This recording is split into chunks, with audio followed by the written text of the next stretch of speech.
ओम शांति। आज 17 जून 2021 के बाबा के महावाक्य हैं। मीठे बच्चे, तुम पारलौकिक बाप को यथार्थ रीति जानते हो, इसलिए तुम्हें ही सच्चे प्रीत बुद्धि व आस्तिक कहेंगे। तुम पारलौकिक बाप को यथार्थ रीति जानते हो, इसलिए तुम्हें ही सच्चे प्रीत बुद्धि व आस्तिक कहेंगे। आज की मुरली का प्रश्न है, बाप के किस कर्तव्य से सिद्ध होता है कि वह भक्तों का रक्षक है? उत्तर है, सब भक्तों को रावण की जेल से छुड़ाना, इंसॉल्वेंट से सॉल्वेंट बनाना, ये एक बाप का ही कर्तव्य है। जो पुराने भक्त हैं, उन्हें ब्राह्मण बनाकर देवता बना देना, यही उनकी रक्षा है। भक्तों का रक्षक आया है अपने सभी भक्तों को मुक्ति, जीवन मुक्ति देने के लिए। गीत है, भोलेनाथ से निराला कोई और नहीं। ओम शांति। ये किसकी महिमा सुने बच्चों ने? गाया भी जाता है, ऊंच से ऊंच भगवान, और भगवान को ही बाप कहा जाता है। वही इस सारी रचना का रचयिता है। जैसे लौकिक बाप भी रचयिता है अपनी रचना का। पहले कन्या को अपनी स्त्री बनाते, फिर उनसे रचना रचते हैं। 5-7 बच्चे पैदा करते, उनको कहा जाएगा रचना। बाप ठहरा रचयिता, वे तो हद के रचयिता ठहरे। ये भी बच्चे जानते हैं, रचना को रचयिता बाप से वर्षा मिलता है। मनुष्यों को 2 बाप तो होते ही हैं, एक है लौकिक, दूसरा है पारलौकिक। बच्चों को समझाया है, ज्ञान अलग है और भक्ति अलग है, और उसके बाद फिर वैराग्य है। इस समय तुम बच्चे संगम पर बैठे हो और बाकी तो सब कलयुग में बैठे हुए हैं तो सब बच्चे, परंतु तुमने बेहद के बाप को जाना है, जो सारी रचना का रचयिता है। लौकिक बाप होते भी उस पारलौकिक बाप को याद करते हैं। सतयुग में लौकिक बाप होते हैं, पारलौकिक बाप को कोई याद नहीं करते, क्योंकि है ही सुख धाम। उस पारलौकिक बाप को तो दुख में याद करते हैं। यहाँ पढ़ाया जाता है, मनुष्य को समझदार बनाया जाता है। भक्ति मार्ग में मनुष्य बाप को भी नहीं जानते, कहते भी हैं परम पिता परमात्मा, हे गॉड फादर, हे दुखहर्ता सुख करता। फिर कह देते सर्वव्यापी हैं। पत्थर में, कण कण में, कुत्ते बिल्ली सब में कह देते हैं। परमात्मा बाप को गाली देने लग पड़ते हैं। तुम बाप के बने हो तो तुम हो गए आस्तिक। तुम्हारी बाप के साथ प्रीत बुद्धि है, बाकी सबकी बाप के साथ विपरीत बुद्धि है। अब तुम जानते हो, महाभारी लड़ाई भी सामने खड़ी है। पुरानी दुनिया के विनाश अर्थ हर 5000 वर्ष के बाद कलयुगी पतित दुनिया पूरी होकर फिर सतयुगी पावन दुनिया स्थापन होती है, सो भी बाप के द्वारा होती है। जिसको ही याद करते हैं, हे पतित पावन आओ, हे खेवैया हमको इस विषय सागर से निकालकर क्षीर सागर में ले जाओ। गांधी जी भी कहते थे, पतित पावन सीताराम, हे राम सब सीताओं को पावन बनाओ। तुम सब सीताएं भक्तियां हो, वे तो भगवान हैं, सब उनको पुकारते हैं। वे तुमको पतित से पावन बना रहे हैं, तुमको कहीं भी धक्के नहीं खिलाते हैं। ऐसे कभी नहीं कहते कि तीर्थों पर जाओ, कुंभ के मेले पर जाओ। नहीं, ये नदियाँ कोई पतित पावनी थोड़ी ही हैं। पतित पावन एक ज्ञान का सागर बाप है। सागर व नदियों को कोई याद नहीं करते, पुकारते भी बाप को हैं। हे पतित पावन बाबा, हमको आकर पावन बनाओ। बाकी पानी की नदियाँ तो सारी दुनिया में हैं, वे थोड़े ही पतित पावनी हैं। पतित पावन एक बाप को कहा जाता है। वे जब आते हैं तब आकर पावन बनाते हैं। भारत की तो बहुत महिमा भारी है। भारत सब तीर्थों का धर्म स्थान है। शिव जयंती भी यहाँ गाई जाती है। अब सत्युग तो है पावन दुनिया, उसमें देवी देवता रहते हैं। देवताओं की भी महिमा गाई जाती है। सर्वगुण संपन्न, 16 कला संपूर्ण, संपूर्ण निर्विकारी, मर्यादा पुरुषोत्तम, ये है देवी देवताओं की महिमा। चंद्रवंशियों को 14 कला कहेंगे। फिर सीढ़ी नीचे उतरते आए हैं। बाप आकर सेकंड में सीढ़ी चढ़ाकर शांति धाम सुख धाम में ले जाते हैं। फिर 84 का चक्र लगाए सीढ़ी उतरते हैं। 84 जन्म कोई ना कोई तो जरूर लेते होंगे। मुख्य तो सर्वशास्त्रमयी शिरोमणि गीता है, सो भी श्रीमद् भगवत माना गाई हुई भगवान की। परंतु भगवान किसको कहते हैं वह पतित मनुष्य नहीं जानते हैं। पतित पावन सर्व का सद्गति दाता एक निराकार शिव ही है, परंतु वह कब आया ये कोई भी नहीं जानते। बाबा आपे ही आकर अपना परिचय देते हैं। अब देखो ये बच्चे और बच्चियां दोनों बाबा कहते हैं। गाया भी जाता है तुम मात पिता हम बालक तेरे। तुम्हारे इस राजयोग सीखने से सुख घनेरे मिलते हैं। तुम यहाँ आए हो बेहद के बाप से स्वर्ग के 21 जन्मों का वर्षा पाने के लिए। अब शिव जयंती भी भारत में ही मनाते हैं। रावण भी भारत में ही दिखाते हैं, परंतु अर्थ कुछ नहीं जानते। शिव हमारा बेहद का बाप है वे एक भी नहीं जानते, सिर्फ शिव की पूजा करते रहते हैं। जब सारा झाड़ तमो प्रधान हो जाता है तब बाप आते हैं। नई दुनिया में भारत स्वर्ग था, भारत में ही सतयुग था और भारत में ही अब कलयुग है। बाबा समझाते हैं पहले पहले तुम स्वर्ग के मालिक थे, अब तुम 84 जन्म भोग कर नरकवासी बने हो। अब मैं तुमको राजयोग सिखाए मनुष्य से देवता पति से पावन बनाता हूँ। भक्ति अर्थात ब्रह्मा की रात, ज्ञान अर्थात ब्रह्मा का दिन। तुम ब्रह्मा कुमारियाँ दिन में आते हो। इस पुरानी दुनिया को तो अब आग लगनी है। बरोबर महाभारत लड़ाई है, बरोबर इस महाभारत लड़ाई के बाद भारत स्वर्ग बन जाता है। अनेक धर्म विनाश हो, एक सत धर्म की स्थापना होती है। तुम बच्चे बाबा के मददगार बन आदि सनातन देवी देवता धर्म की स्थापना कर रहे हो। तुम स्वर्ग के मालिक बनने के लायक जब बन जाएंगे तो विनाश शुरू हो जाएगा। ये है शिव बाबा का ज्ञान यज्ञ। फिर इसको शिव कहो या फिर बाबा ने कहा रुद्र कहो, दोनों ही एक बात है। कृष्ण ज्ञान यज्ञ तो कभी नहीं कहते हैं। सत्युग त्रेता में यज्ञ होता नहीं। यज्ञ तब रचा जाता है जब उपद्रव होते हैं। बाबा ने कहा देखो अनाज नहीं होगा, फिर लड़ाई भी लगेगी, तो यज्ञ रचते हैं किस लिए? शांति के लिए। तुम बच्चे जानते हो विनाश होने के बगैर तो भारत स्वर्ग बन नहीं सकता है। भारत माता शिव शक्ति सेना गाई हुई है। बाबा ने कहा शिव शक्तियों को ही भारत माता का बाबा ने टाइटल दिया है। हमेशा माताओं की वंदना की जाती है, बहनों की वंदना की जाती है, क्योंकि वंदना हमेशा पवित्र की होती है।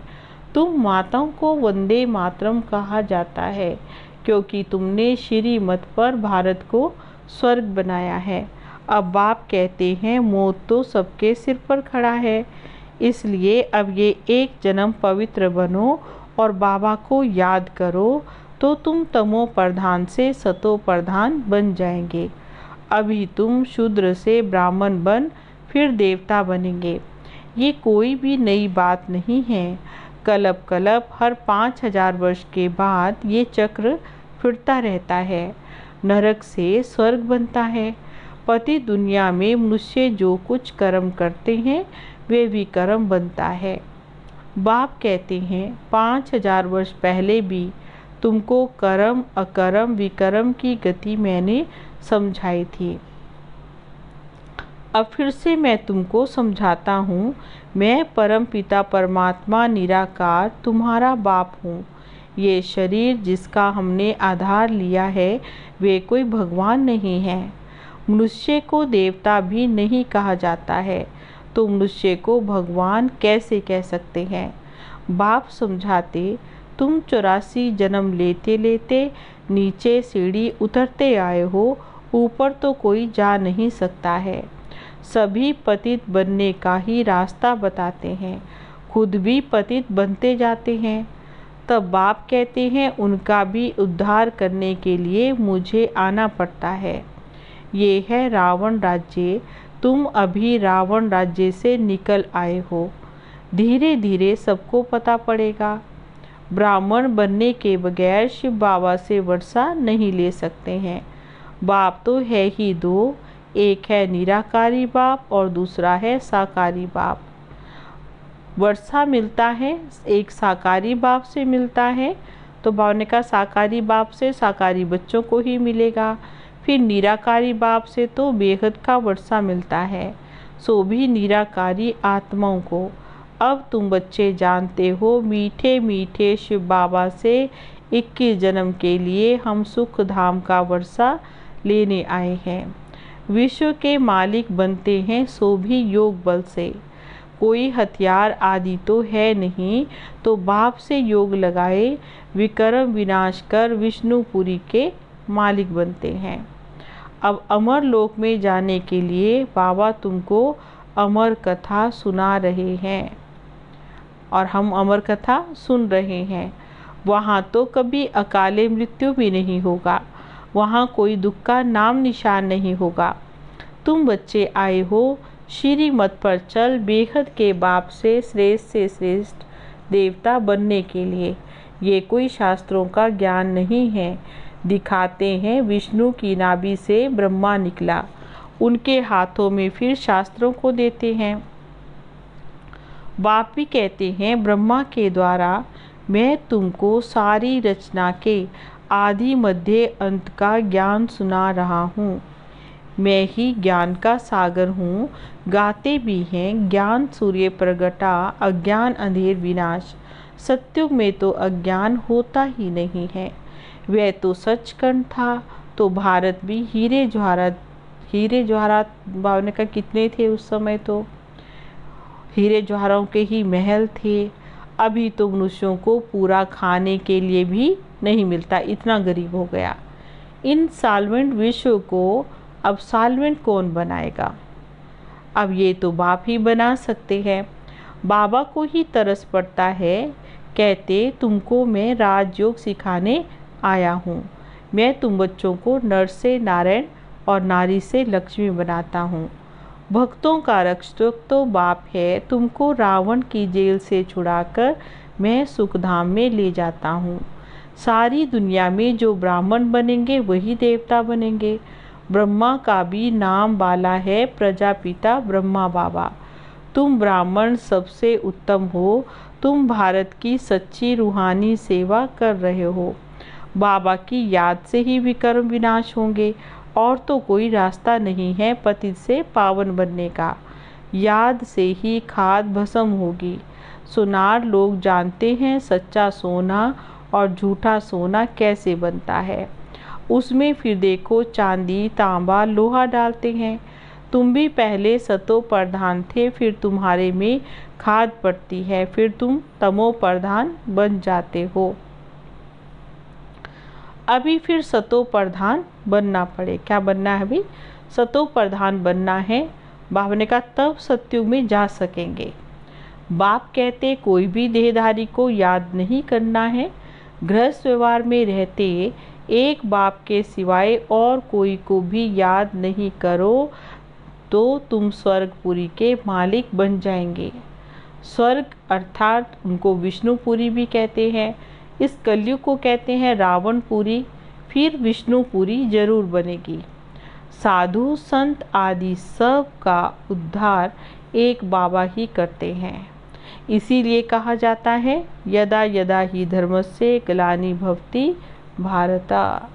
ये भारत की ही बात है। बाबा ने कहा भारत ही कैसा बनता है? भारत ही गरीब बनता है, भारत ही नरक बनता है, भारत ही फिर स्वर्ग बनता है। सर्व का सद्गति दाता तो मैं एक बाप शिव हूँ, शिव रुद्र सब उनके ही नाम हैं, अथाह नाम रख दिए हैं। बाप कहते मेरा असली नाम तो एक ही शिव है। तो बाबा ने कहा मैं तो शिव हूँ। तुम हो शालिग्राम बच्चे, तुम आधा कल्प देह अभिमानी रहे हो, अब देही अभिमानी बनो। एक बाप को जानने से बाप के द्वारा तुम सब कुछ जान जाते हो, तुम मास्टर ज्ञान सागर बन जाते हो। अच्छा, मीठे मीठे सिकिलदे बच्चों प्रति माता पिता बाप दादा का याद प्यार और गुड मॉर्निंग। रूहानी बाप की रूहानी बच्चों को नमस्ते। हम रूहानी बच्चों की रूहानी बाबा को नमस्ते नमस्ते नमस्ते जी, गुड मॉर्निंग बाबा। धारणा के लिए मुख्य सार है, श्रीमत पर चलकर श्रेष्ठ से श्रेष्ठ देवता बनना है। सारे विश्व की सच्ची सच्ची रूहानी सेवा करनी है। सारे विश्व की सच्ची सच्ची रूहानी सेवा करनी है। आदि सनातन देवी देवता धर्म की स्थापना में बाबा का पूरा पूरा मददगार बनना है। आत्मा को सच्चा सोना बनाने के लिए एक बाप के सिवाय किसी भी देहधारी को याद नहीं करना है। पारलौकिक बाप से सच्ची सच्ची प्रीत रखनी है। आज का वरदान है, अंतर्मुखी बन अपने समय और संकल्पों की बचत करने वाले विघ्न जीत भव। अंतर्मुखी बन अपने समय और संकल्पों की बचत करने वाले विघ्न जीत भव। कोई भी नई पावरफुल इन्वेंशन करते हैं तो अंडरग्राउंड करते हैं। आप भी जितना अंतर्मुखी अर्थात अंडरग्राउंड रहेंगे उतना वायुमंडल से बचाव हो जाएगा। मनन शक्ति बढ़ेगी और माया के विघ्नों से भी सेफ हो जाएंगे। बाह्य मुक्ता में आते अंतर्मुख हर्षित मुख आकर्षण मूर्त रहो। बाबा ने क्या बतलाया कि बाबा ने कहा बाहर मुक्ता में तो आना ही पड़ता है, लेकिन जब बाहर मुक्ता में भी आते हैं तो अंतर्मुखी हर्षित मुख और आकर्षण मूर्त रहो। कर्म करते भी ये प्रैक्टिस करेंगे तो समय की बचत होगी और सफलता भी अधिक अनुभव करेंगे। स्लोगन है, बीमारी से घबराओ नहीं, उसे दवाई रूपी फ्रूट खिलाकर विदाई दे दो। बीमारी से घबराना नहीं है, उसे दवाई देकर दवाई रूपी फ्रूट खिलाकर विदाई दो। फिर है मातेश्वरी जी के अनमोल महावाक्य, मनुष्य साक्षात्कार में कैसे जाते हैं। ये जो साक्षात्कार में जाना होता है इसकी फिलॉसफी भी बहुत महीन है। वह ये तो अंत्यवाहक शरीर से जाकर घूम कर आते हैं। जैसे कोई बाहर घूमने जाता है तो ऐसे नहीं कि घूमने गया था तो मरा, वो घूमकर फिर वापस लौटकर तो आएगा ना। तो ये भी आत्मा इस बॉडी से निकलकर अंत्यवाहक शरीर से सैर करने जाती है।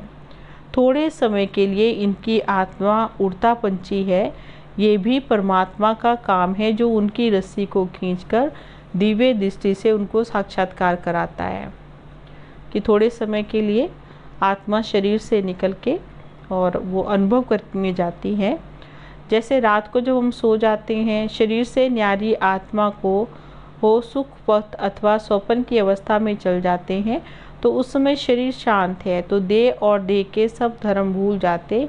परंतु ऐसे नहीं, कोई शरीर मर गया फिर जागृत में आता है तो रात को सपने की अवस्था का वर्णन करके फिर सुनाते हैं। वैसे परमात्मा के साथ योग लगाने से परमात्मा फिर दिव्य दृष्टि से आत्मा को सैर कराते हैं। फिर जब ध्यान से उठते हैं तो देखते हैं तो फिर वो देखा हुआ साक्षात्कार फिर वर्णन करके सुना के आते हैं। हाँ, फिर जो अनुभव वहाँ पर वतन में किया और दिव्य दृष्टि से जो आत्मा ने देखा सैर किया उसको फिर नीचे आकर के वर्णन करके सुनाते हैं कि हम ये देख कर आए तो वह स्वप्न रजोगुण तमोगुण भी होता है। उस वो रजोगुणी भी अवस्था में है, वो तमोगुणी भी होता है। ये ध्यान फिर सतोगुण अवस्था है। तो ध्यान में कोई शरीर नहीं मरता है, मगर शरीर की भासना गुम हो जाती है, शरीर से डिटैच हो जाते हैं। जैसे क्लोरोफॉर्म देने से शरीर की सुध-बुध भूल जाती है। देखो, डॉक्टर जब कोई अंग को डेड करते हैं तो इंजेक्शन लगा करके उस पार्ट को डेड कर देते हैं, परंतु इंद्रियां तो चलती है ना। तो ध्यान भी इसी तरह से है कि आत्मा कोई उड़कर सैर कर आती है, परंतु शरीर मरता नहीं है। अब ये रस्सी खींचने की स्मृति भी परमात्मा में है, ना कि मनुष्य आत्मा में है। ये जो भी कार्य है ये भगवान का है, ये भगवान ही कर सकते हैं। तो बाबा ने कहा ये जो ध्यान है ये है सतो प्रधान अवस्था। ओम शांति।